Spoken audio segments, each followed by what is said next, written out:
बिस्मिल्लाहिर्रहमानिर्रहीम। अस्सलाम वालेकुम नाज़रीन, बिल आखिर सनम जावेद को रिहाई मिल गई और वो रिहाई दी जी उसी अदालत ने जो पूरी दुनिया में 139 नंबर पे है। सनम जावेद को 9 मई के वाक़यात में गिरफ़्तार किया गया। इनके साथ जो थी वो आलिया हमज़ा भी थी, खतीजा भी थी और डॉक्टर साहिबा जो हैं यास्मीन राशिद वो अभी तक जेल में हैं और इनके केसेस जो हैं वो ट्रायल हो रहे हैं, इनके चालान पेश कर दिए गए हैं। लेकिन सबसे बड़ी जो बर्बरियत का, फस्तायत का मुजाहरा किया इस हुकूमत ने वो ये था कि ठीक है जी, अगर उन्होंने कसूर किया, उन्होंने 9 मई में लाहौर में जिना हाउस जलाया, वहाँ गए, आपके पास एविडेंस मौजूद है तो आप उनको सज़ा दें।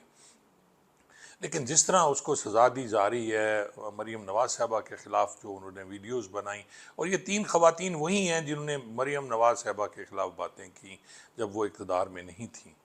और जैसे फिर इनकी पहले निगरान हुकूमत से पहले इनकी हुकूमत आई, PDM की, फिर निगरान हुकूमत और उसके बाद फिर अब फिर उनकी हुकूमत है, ख़ुद चीफ मिनिस्टर साहबा हैं, तो आप देखें कि किसी की जुर्रत नहीं हो रही थी किसी भी इदारे की कि वो इस पे बात करे, और लोगों की भी जुर्रत नहीं हो रही थी कि वो ये बात करें कि आप सनम जावेद, आलिया हमज़ा, यास्मीन राशिद इनको रिहा करें। ये 3 बेचारी ख़वातीन, आप देखें कि आलिया हमज़ा और सनम जावेद को पहले ये ले गए जी, बखर ले गए, मियाँ वाली ले गए, सरगोदा ले गए, गुजरांवाला ले गए, तमाम जगहों पे इन्होंने दहशत फैलाई और ये देखें तमाम जगहों पे इन्होंने आग लगाई। अगर आग नहीं लगाई तो आग लगाने की वजह बन गई, इन्होंने फ़ोन किए होंगे, इन्होंने वहाँ कहा होगा भी निकलो सारे, निकल के बाहर आप मुजाहरे करो, तो ये सारी एविडेंस उन्होंने इकट्ठी की और किसी भी मुकदमे में कोई भी ऐसी एविडेंस नहीं है। लेकिन फिर ये देख लें, चले वो भी काबिल बर्दाश्त था, आपने कर लिया। फिर इनको जैसे ही रिहाई मिली इन केसेस से, अदालत ने उनकी बेल ली, हाई कोर्ट ने, तो फिर फिर FIA उठा के ले गई इस्लामाबाद से। कितनी बड़ी ज़्यादती है नाज़रीन कि FIA में एक साइबर क्राइम का केस बनाया गया कि इन्होंने इदारों के ख़िलाफ़ हिर्ज़ा सराई की है, और इदारों के ख़िलाफ़ ये 2023 में की, और अब इदारों को होश आया कि जी हमने मुकदमा दर्ज करना है और उसके ख़िलाफ़ जो कार्रवाई करनी है। फिर आप देख लें कि जैसे वो बाहर निकली, कल उसे फिर गिरफ़्तार कर लिया गया, इस्लामाबाद पुलिस आई और उठा के ले गई।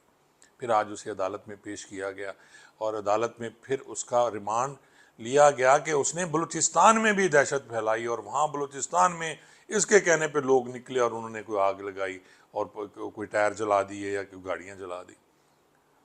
और फिर वही अदालत, जैसे मैंने अर्ज़ किया कि यही एक अदालत है जो ठंडी हवा का झोंका है। जब मुबैना तौर पर 2018 के बाद नून लीग के ख़िलाफ़ कार्रवाइयाँ हो रही थी या पीपल्स पार्टी के ख़िलाफ़ कार्रवाइयाँ हो रही थी, और उस वक्त भी यही अदालतें थीं जो इन्हें रिलीफ दे रही थी, और आज अगर वही अदालतें रिलीफ दे रही हैं तो इस हुकूमत को बड़ी तकलीफ़ हो रही है। और देखें कि बलूचिस्तान में उसे भेजने की तैयारियाँ हो रही थी, लेकिन बिल आखिर जस्टिस साहब जो हैं इस्लामाबाद हाई कोर्ट के, उन्होंने उसको रिलीफ दिया और उसे आज़ाद कर दिया। और फिर जो अगले इसकी पेशी होगी वो एयरिंग होगी, वो आइंदा वर्किंग डेज़ में होगी। अब वो जो हैं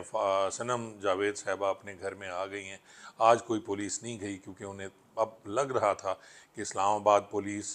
पंजाब पुलिस या कोई बलूचिस्तान पुलिस उन्हें ले जाने की उसे कोशिश की तो फिर अदालत उसे नहीं छोड़ेगी, क्योंकि जो ये अभी 2 फैसले आए हैं नाज़रीन, ख़ास तौर पे ये जो था सीटों वाला फ़ैसला जो कि सुप्रीम कोर्ट के फुल बेंच ने किया, और उसके बाद फिर आप देखें कि अगला